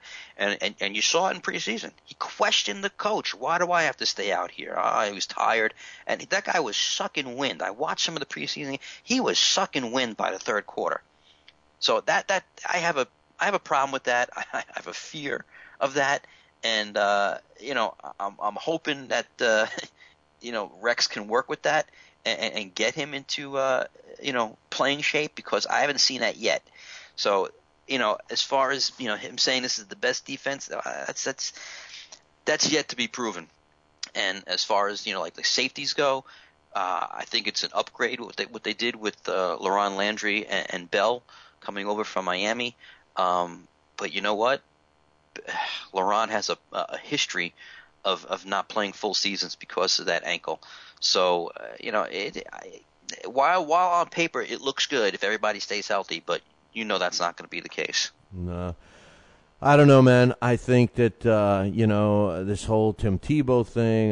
You and I have discussed it about the Wildcat. I really, honestly didn't think that he needed to be a quarterback to run the Wildcat. I think it's going to open up a lot of it's going to open up a can of worms when Sanchez starts to struggle, and if they make the mistake of going with Tim Tebow. We're going to have dissension among the team, dissension among the fans, and quite honestly, I think the weakest link on this team is their offensive coordinator. I never liked Tony Sparano. I thought that he was totally a dud in Miami, and lo and behold, we end up with him here in New York. I think it's going to be tough. I really do. Do I think that they're going to beat Buffalo? It's really hard for me to go against the Jets because I'm such a Jet fan. When we give our predictions here, I'm telling you right now that it's hard for me to go against the Jets. But I will tell you this. I predicted last week that the Jets are lucky if they win one of their first 4 games. They're lucky if they win one of their first 4 games. Maybe it's, Sunday. Maybe their first game is a win. I don't know. But we'll talk about that in a minute. We talk about the Jets' defense. You got Copels, Pua's hurt. Mike DeVito has become an anchor of the defensive line. I think we're in trouble, man. I look at this defense, and I don't see the greatest defense the Jets have had. I don't see the greatest defense that Rex Ryan has had. I see a lot of smoke and mirrors, and a lot of it relies on the play of Darrelle Revis, and he's disgruntled. He's not happy. Cromartie, nobody likes him. He's not even that good. He's overrated. This team's in trouble, Mike. I agree that I see trouble ahead, but I don't see it on the defensive side of the ball. I see it more on the offensive side of the ball. I just don't – there's nobody on the offensive side that teams are going to fear. There's no – you could talk about Santonio Holmes all you want, but, you put your top corner on him, you can easily take him out. Of course. And then you have Stephen Hill. Big deal. He's a rookie. He caught 49 career passes.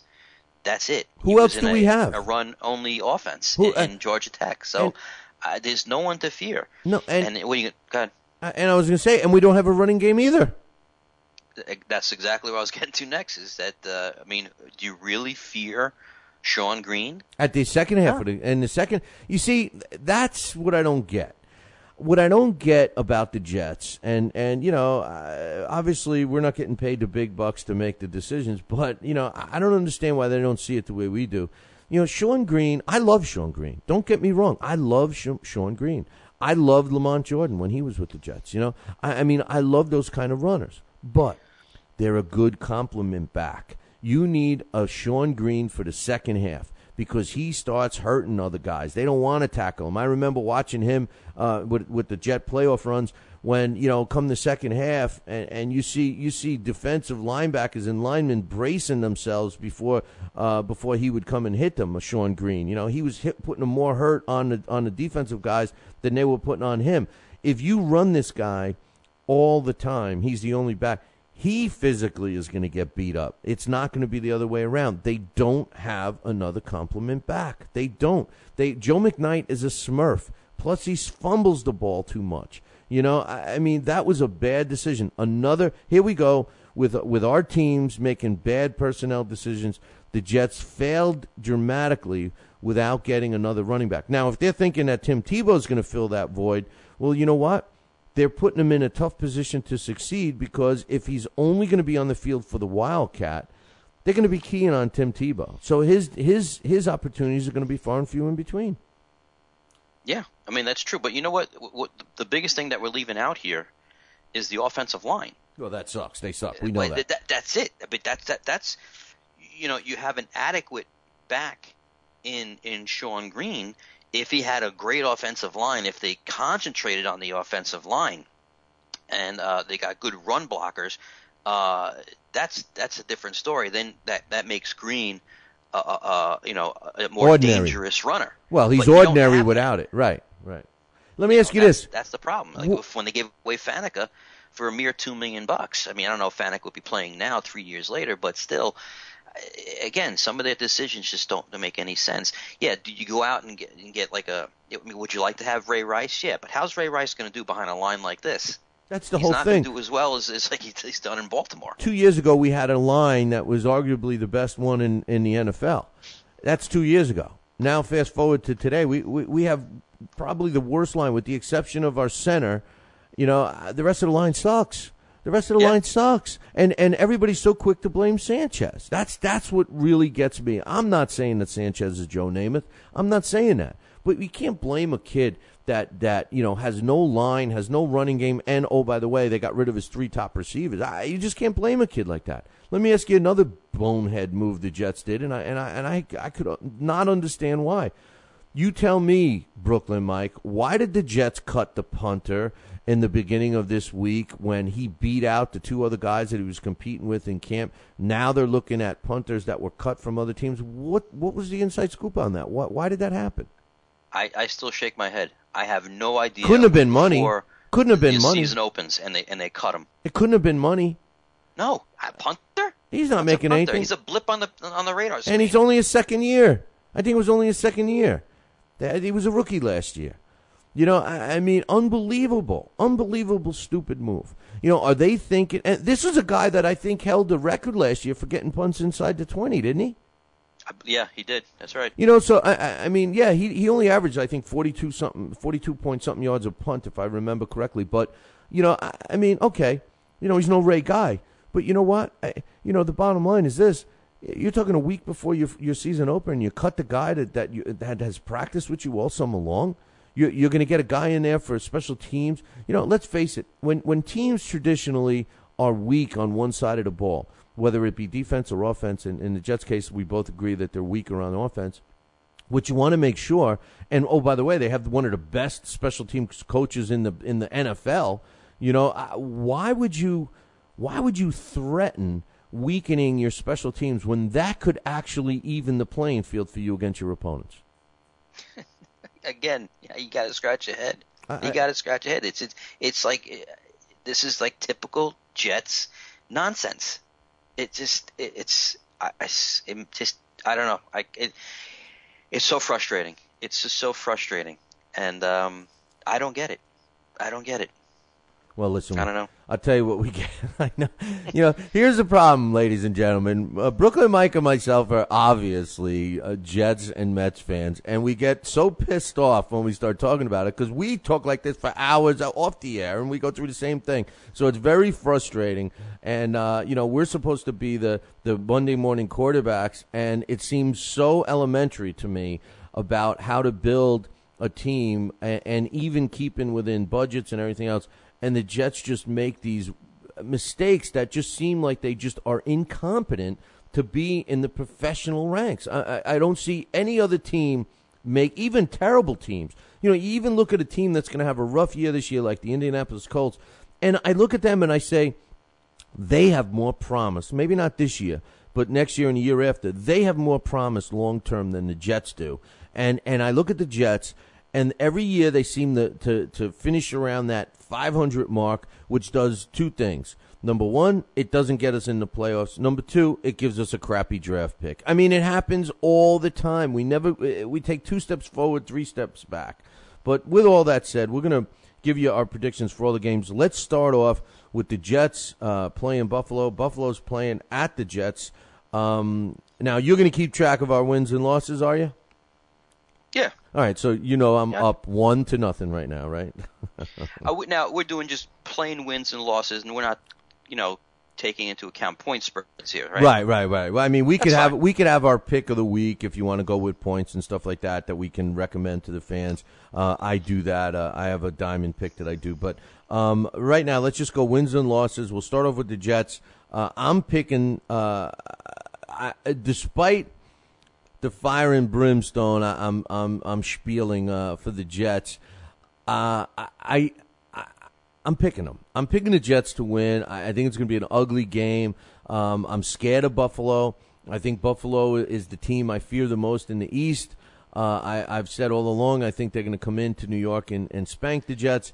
But now when I'm on the line and I have to pick a pick, it's hard for me to go against my Jets, against Buffalo at home for the season opener when I believe that this team has so much to prove in this game, in lieu of the fact that they didn't win a preseason game and all of the controversy and all of the stuff surrounding it. It would make sense for the Jets to come out on Sunday and play a solid football game and beat the Buffalo Bills at home to kick off the season. I'm picking the Jets.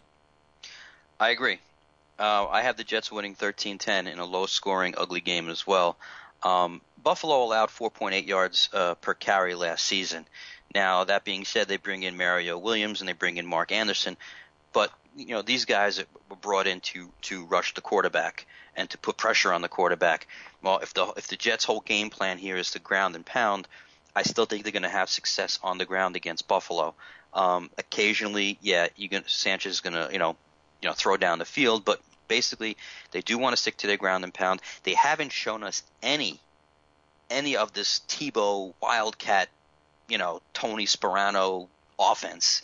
It's been kept under wraps, so it's going to be, new to Buffalo because they haven't seen anything. There's no tape on it. There's no film on it. So it's going to be a little bit of a surprise to them. Believe me, week 8 everybody's going to be onto it and that'll be done. But right now, because it's new, I think they will have some. They will be effective with it, and they will move the ball. Again, I think the defense, even though the injury list looks like you said war and peace, most of it they're probables. So probable means you're playing, and this week is probably going to be the healthiest this team is going to be all year.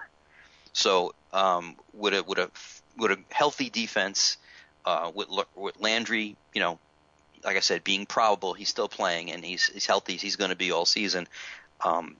I think they're going to be able to contain Freddie Jackson and C.J. Spiller. As far as the passing game, Revis is a lockdown corner. There's no doubt about it. Putting aside his crybaby attitude about his money, he's still he's the premier lockdown corner in football. That being said, Stevie Johnson always has a good game against Revis. Out of all the number one passers, receivers on teams, he always manages to have a good game. Now, that game he played last year, he dropped that ball in the end zone. That was a Buffalo win right there. But he always seems to be able to burn Revis at least once or twice during the game. That being said, he's not 100%. So I think Revis will come out on top of this matchup between him and Stevie Johnson. That means Donald Jones has to step up, and I think, while Cromartie is not Darrelle Revis, he's capable enough of containing Donald Jones. So again, it'll be an ugly game. I think it's going to be more a defensive battle, and I'm giving the Jets a 13-10 victory in their season opener.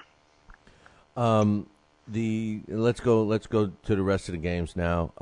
Now I have two what I'm calling diamond picks, where I'll pick a couple of what I think are lock wins, and these are both happen to be underdogs, which we'll get to when we get to the game. But the second game that we'll pick is the Colts playing in Chicago. I have Chicago finishing pretty highly this year. As much as I'm excited about the Colts and the new quarterback, Andrew Luck, and the rebuilding stage and everything else, it ain't going to happen in Chicago this weekend. I'm picking Chicago to win that game. I'm picking Chicago as well. I have them winning 27-10, covering the 10-point spread. Listen, welcome to the NFL, Andrew Luck. Mr. Peppers meet Mr. Luck. Mr. Luck meet Mr. Peppers. I mean, he's going to be under pressure with the Chicago defense. He has to have to establish some kind of running game. And I don't think Donald Brown is the answer. I don't think they have any. We complain about our running game. I mean, look at theirs. So, I think they'll be able to contain Brown without loading the box, and which will, put more pressure on Luck to pass. Now, there's no doubt about it. This guy has shown poise, and he's shown that he's going to be an elite passer one day in this league. But it is the first game. They are playing the Chicago Bears in Chicago. It's just going to be a welcome to the NFL, for Andrew Luck and the rest of the team. This will be an improved team, and I agree with you what you said about as far as the future goes. 2-3 years down the road, I think they'll be a contending team again, where the Jets will just go in the opposite direction. I agree with that.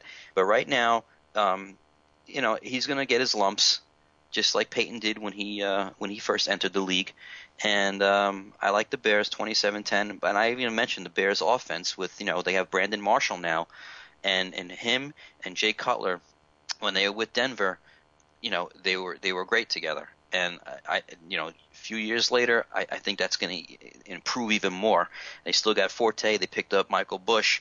They got Devin Hester, career return TD player. So, I think Chicago's going to have one of those years where they're going to contend with Green Bay and Detroit.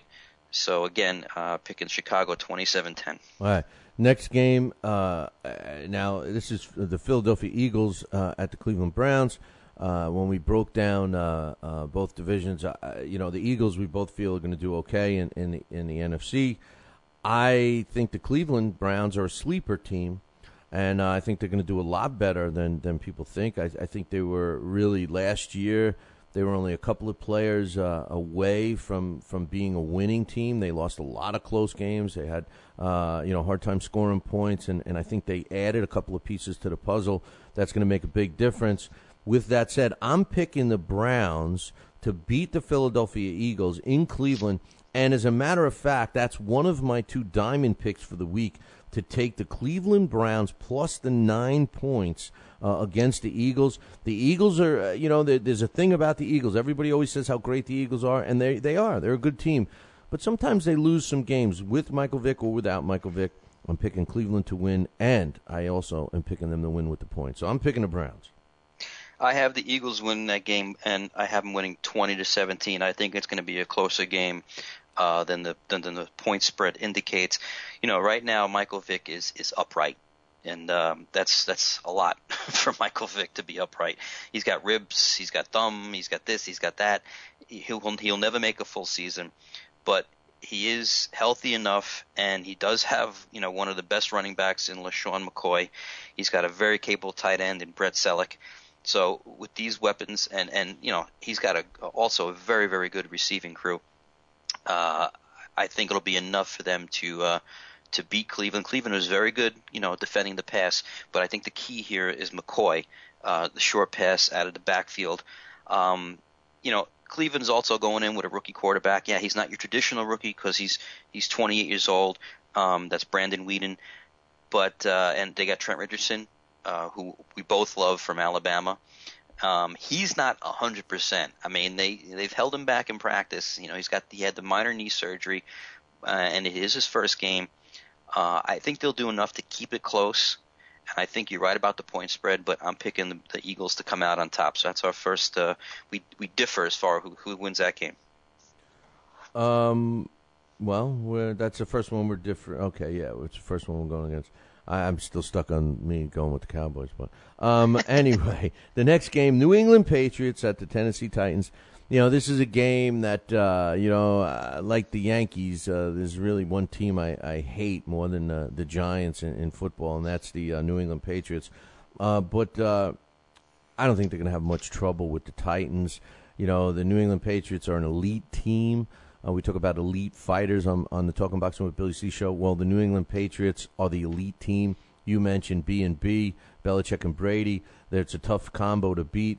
Plus, it seems that anyone else they slip into that B&B combination over in New England is a winning combination. And with that said, I'm picking the Patriots to beat the Titans. Yeah, I agree with that. Even though they're at the Titans, and I always like a home dog, but you know what? It is the New England Patriots. New England Patriots always going to put points on the board. I have them winning big, 31-17. Locker, Jake Locker, the quarterback for the Titans. He's going to have his problems. Even though this team, the Patriots, were ranked 31st in pass defense last year, I think they obviously will improve from that. But he's got really nobody to throw to, and you can't count on Chris Brown, as taking over the running game for Tennessee. He barely eclipsed 1,000 yards last year, and this season in preseason, he really hasn't shown much. He's averaged less than 3 yards a carry. I know it's preseason, but you're still out there competing. He's averaged 2.9 yards in preseason. So I don't see anything positive right now. Plus, also, their longtime coach, Fisher, is no longer there anymore. So it's a whole new system for the Titans, and I just see the Pats, status quo, moving on as usual, and going in there and just blowing them out 31-17. The next game is the Atlanta Falcons against the Kansas City Chiefs. Now, I think the Chiefs are going to have a real good year. I'm excited about the Chiefs. They got a strong running game. The quarterback is a little weak. But I also think Atlanta is going to be the best team in their division in lieu of what's going on in New Orleans. With that said, I'm picking the Falcons to beat Kansas City in Kansas City, even though Arrowhead Stadium is a tough nut to crack. I'm picking Atlanta.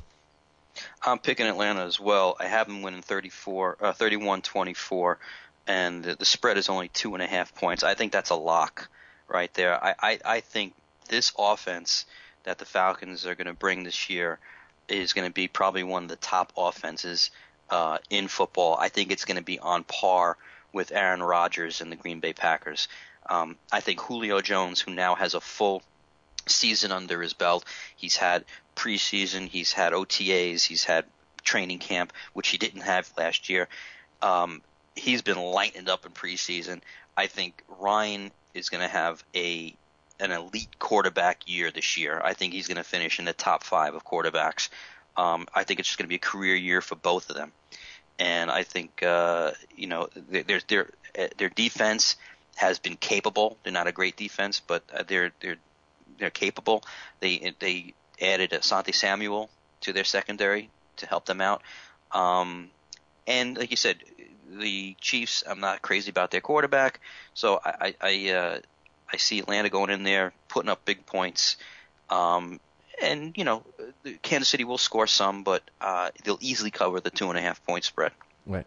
We're running down here, so we got to move along. We got Jacksonville playing at Minnesota, two teams that, question marks for both teams. We both feel that Jacksonville's not going to do very well. With that said, I'm taking the home team. I think Minnesota usually plays well at home, and I'm picking them to beat the Jaguars on Sunday. Yeah, there's two teams that are basically, in my opinion, rebuilding. They're both not that good. They're both probably bottom dwellers in their division. Jacksonville, limited use with Maurice Jones-Drew, ended a 38-day holdout, and Adrian Peterson will probably see maybe 8 to 10 touches. I'm giving it, I'll give it to the home team, and I think the Vikings will come out and win 17-14. The next game is the Washington Redskins at the New Orleans Saints. Now, I have Washington being a sleeper team. I actually have them getting into the playoffs, but it's not going to happen in New Orleans. New Orleans is a tough team to beat at home, despite them not having their coach and despite all of the crap that's going on around that team, the weather last couple of weeks and all that stuff. As much as I think Washington's going to have a great year, I'm picking the Saints over Washington. Yeah, I'm picking the Saints as well, 38-24. Now that the NFL has let the players come back from their suspensions and they overturn that, film is still not playing, and Will Smith will play, but he hasn't seen any preseason action, so they will give up some points, but Drew Brees and company is still going to put points on the board like they always do. I have them winning 38-24. The next game is the Rams at the Detroit Lions. The Lions were good last year, and I think they're better this year. The St. Louis Rams, well, they weren't, and I think they still aren't. And I'm picking Detroit to win at home big. Yeah, I have them winning 31-14. I don't see anybody stopping Stafford to Calvin Johnson. Big time, 31-14. I think the Lions roll. I think the Rams are in for a long season. The next game is Miami at Houston. Like you, I mean, you're picking Houston to go all the way to the Super Bowl and win it as a real dog. I think Miami is in trouble, and there's no way in hell that they're going to beat Houston in Houston. I'm picking Houston. Yeah, I have Houston winning 31-10. We talk as Jeff fans that we're in trouble. This team is really in trouble. This team is going to be the bottom dweller, the cellar dweller in our division. There is nobody for Ryan Tannehill to throw to. Nobody. They're going to have trouble scoring points this year and stopping the run, I believe. Even though Arian Foster is a game-time decision, you still have Ben Tate, and you have a healthy Matt Schaub. So, and it's in Houston. I see them rolling big time, 31-10. The next game is the 49ers at the Green Bay Packers. This is my second diamond pick of the week. I'm picking the 49ers to win outright, but I'm also suggesting that you take the 4.5 points on this. This is going to be a 1-point ball game, in my opinion. I think that you think that the Packers are just as strong as last year. I think San Francisco's stronger, and with that said, I think this is their year. They're going to, in my prediction, was they're going to win it all. I'm picking the 49ers to kick off this season with a W in Green Bay. Well, you spread it was 4.5, and I have the Packers winning 27-24. I don't see them covering the 4.5. I think it's going to be a close game. Yeah, the 49ers did bring in some talent. They brought in Randy Moss, Mario Manningham, Brandon Jacobs, but you know what? Alex Smith still has to get them the ball. So until I see Alex Smith getting them the ball, I still think their offense is not going to be enough to beat the Green Bay Packers. Green Bay has upgraded their defense. And their offense, listen, you can't say enough about Aaron Rodgers and their receiving core. They don't have a running game, but you know what? You don't need a running game when you have Rodgers and those receivers.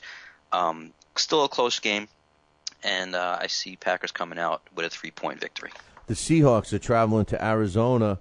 The Seahawks are one of those teams, who the hell knows? I mean, sometimes they're good, sometimes they're bad. Arizona's the same way, but in this case, I'm picking the home team. I'm taking the Cardinals to beat the Seahawks at home.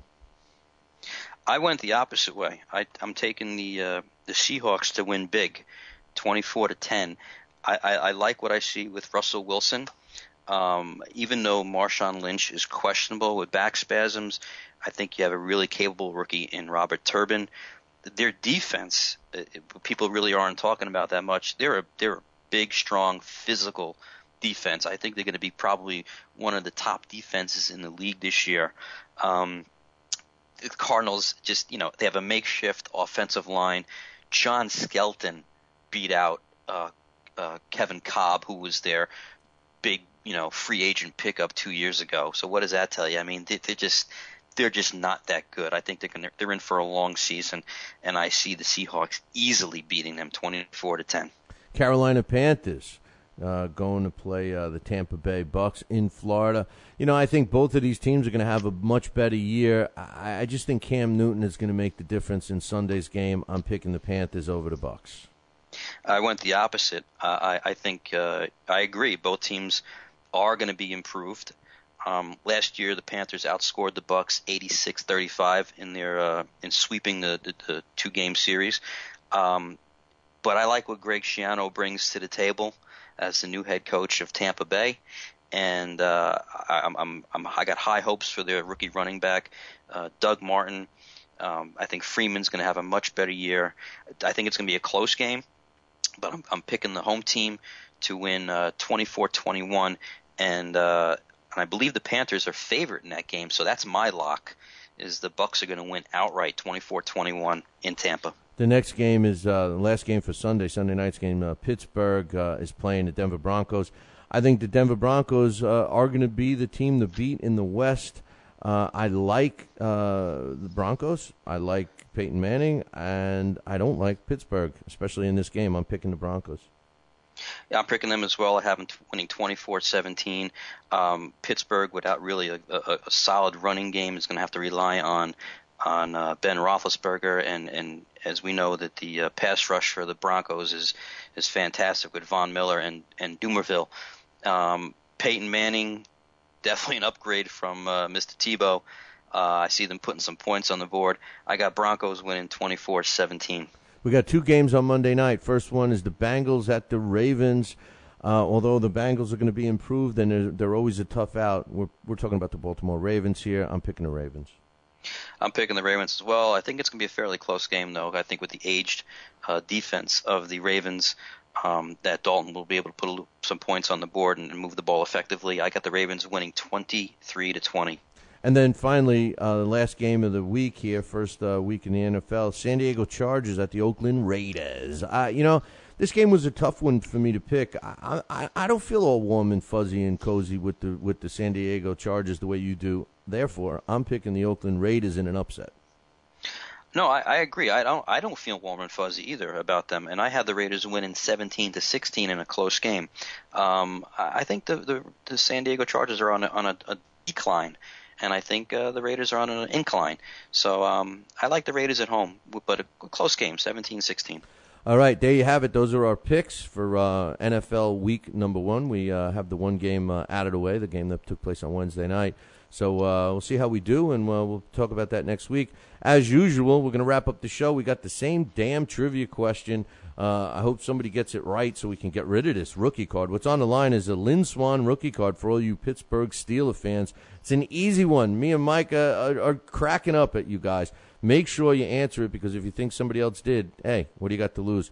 The first New York football team to win a Super Bowl was the New York Jets. They beat the Colts 16-7 in 1969. It was Super Bowl III. Who were the head coaches of the two teams? Who was the head coach of the Colts? Who was the head coach of the New York Jets? Email me, New York Sports, NYSports at BillyCBoxing.com, NYSports at BillyCBoxing.com, if you know who the two coaches were for that team. All right, finally, on this day, September 8th, in New York sports history, in 1953 on this day, with a 10-2 victory over the second-place Braves, their 12th win in 13 games, the Brooklyn Dodgers clinched the National League pennant on the earliest date in league history for a 154-game season. That's what took place on this day in 1953.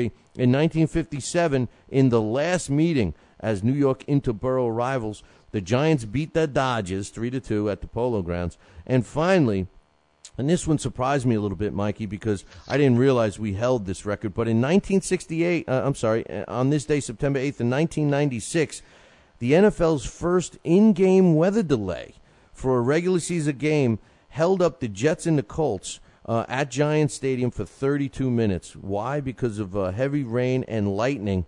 Lightning, yeah. I remember that. They should have just canceled the game because the Colts won 21-7. And that's what happened on this day, September 8th, in New York sports. Mike, we're wrapping it up. Any final thoughts? Yeah, I'm looking forward to. We differ on 4 games this week, so I'm looking forward to bragging next week and not hearing you talk about your giant victory.